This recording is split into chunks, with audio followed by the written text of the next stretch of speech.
Retornamos então com agora aulas de exercícios de revisão sobre o nosso tema Grécia e Roma Antiga. Professor Jorge Augusto, História, explicador virtual. Então, questão número 1. 2 poemas antigos são usados como fontes para o estudo do período pré-homérico. Quais são eles? Quem os escreveu? Do que trata cada um deles? Então, essa primeira questão, ela quer saber de onde temos os primeiros conhecimentos aqui sobre a história da Grécia Antiga. Então, a resposta aqui, Ilíada e Odisseia, que são atribuídas ao poeta Homero. A Ilíada vai tratar dos episódios finais da Guerra de Troia e a Odisseia narra o retorno do herói Ulisses ou Odisseu para sua terra natal após a Guerra de Troia. Então, essa é a primeira origem que nós temos sobre o surgimento aí da Grécia Antiga. Então, questão número 2. Explique qual foi a causa lendária da Guerra de Troia. Causa lendária por quê? Muitas coisas de explicação sobre a história antiga são lendas, são mitos construídos aí pelos povos para tentar aproximar a explicação do fato do povo que está vivendo, para tentar causar um melhor entendimento sobre o que aconteceu.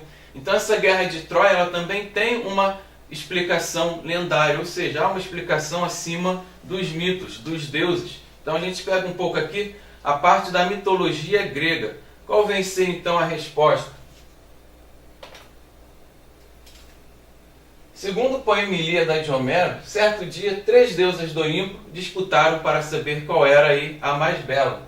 Afrodite, a deusa do amor, Atena, a deusa da sabedoria, Hera, a esposa de Zeus. O juiz era um jovem mortal da cidade de Troia chamado Paris.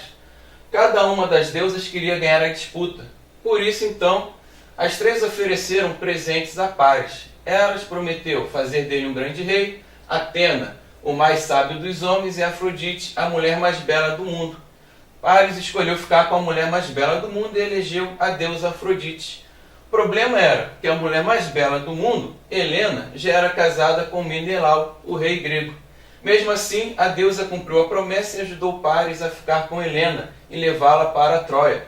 Assim, todos os chefes gregos se unem a Menelau e invadem Troia. Então, a origem da Guerra de Troia é a disputa por uma mulher que já era casada com o rei grego, o Menelau. E a partir daqui tem início a esse grande conflito da Guerra de Troia. Vamos para a próxima questão. Questão número 3. Onde se desenvolveu a civilização grega? Descreva as características desse território e sua relação com o desenvolvimento da civilização grega.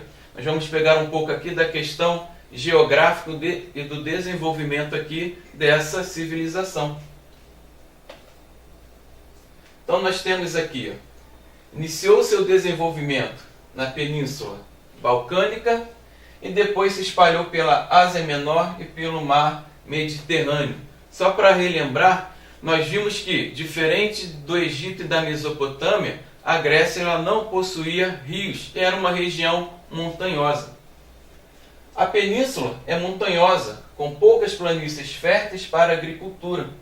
Essas limitações não impediram o desenvolvimento dos gregos. Além disso, o território da Grécia Antiga era recortado por mares, o que facilitou a navegação. Então era um povo que, aproveitando-se da proximidade com o mar, é um povo que vai praticar muito aí o comércio marítimo. Vai se utilizar da navegação para tentar combater a sua limitação geográfica, que era também um pouco aí a prática da agricultura, que era bem menor do que ocorria no Egito e na Mesopotâmia. Então é uma característica totalmente diferente do que nós vimos na Mesopotâmia e no Egito. Enquanto o Egito e Mesopotâmia viviam da agricultura, viviam da irrigação dos rios, a Grécia Antiga, ela, como é uma região montanhosa, ela acaba aproveitando-se da proximidade com o mar e praticando aí a navegação. Fechamos a questão número 3. Próxima questão, número 4. Explique de que forma o relevo do território grego pode ter influenciado na organização dos povos que habitaram essa região na antiguidade. Como a maior parte do território grego é formada por montanhas, os poucos vales férteis ficavam isolados e distantes uns dos outros. Na busca pela sobrevivência, os primeiros habitantes da Grécia se fixaram nas regiões próximas às terras férteis isoladas, o que pode ter provocado o distanciamento das comunidades. Com o passar do tempo, essas comunidades deram origem a cidades-estados gregas, também conhecidas como polis. Então, essa questão número 4 ela vem completar a questão número 3 na questão de posicionamento geográfico. Ela termina falando que esse isolamento, devido à sua forma geográfica por montanhas, vai contribuir para a formação das polis. Nós vamos ver mais à frente que eram as cidades-estados organizadas, umas diferentes das outras. Então a formação geográfica grega acaba também contribuindo para a formação política e social desse território, do povo grego. Fechamos a questão número 4. Vamos para a próxima. Número 5. Indique os dois povos que influenciaram a cultura micênica, lá no início da formação do mundo grego. Que povos foram esses? Civilização micênica, organizada na Grécia continental, foi influenciada pela cultura cretense e pela cultura dos povos aqueus, povos indo-europeus. Então esses povos, ao invadirem a Grécia, eles estão criando uma Grécia na formação cultural. São esses primeiros povos que estarão dando as primeiras características, o pontapé inicial para a formação dessa sociedade grega. Então nós temos aqui, cultura cretense e a cultura dos aqueus, que estarão influenciando essa cultura micênica. A primeira forma cultural aqui dos gregos se organizarem como uma sociedade. Fechamos questão 5. Próxima. Número 6. A Grécia Antiga estava localizada no sudeste da Europa, banhada pelos mares Mediterrâneo, Jônio e Egeu. Os gregos não formaram um estado centralizado, ficando divididos em cidades, estados independentes, chamadas de pólis, o plural aqui de pólis. Letra A. Explique o que é uma cidade-estado. E nós vamos ver o funcionamento dessa cidade-estado. Então, uma cidade-estado, a resposta nos diz que a Grécia não era uma civilização unificada. Isso quer dizer que não existia uma capital e nem um governante com poder sobre toda ela. A base da sociedade eram as cidades-estados. Cada cidade possuía o seu próprio governo, leis, exército e atividades econômicas diferentes. Ou seja, eram cidades totalmente independentes uma das outras. Cada uma possuía a sua organização social, política, econômica e militar. Essa era a principal característica da Grécia Antiga. Cidades-estados organizadas, umas diferentes das outras, uma independente aí da outra cidade.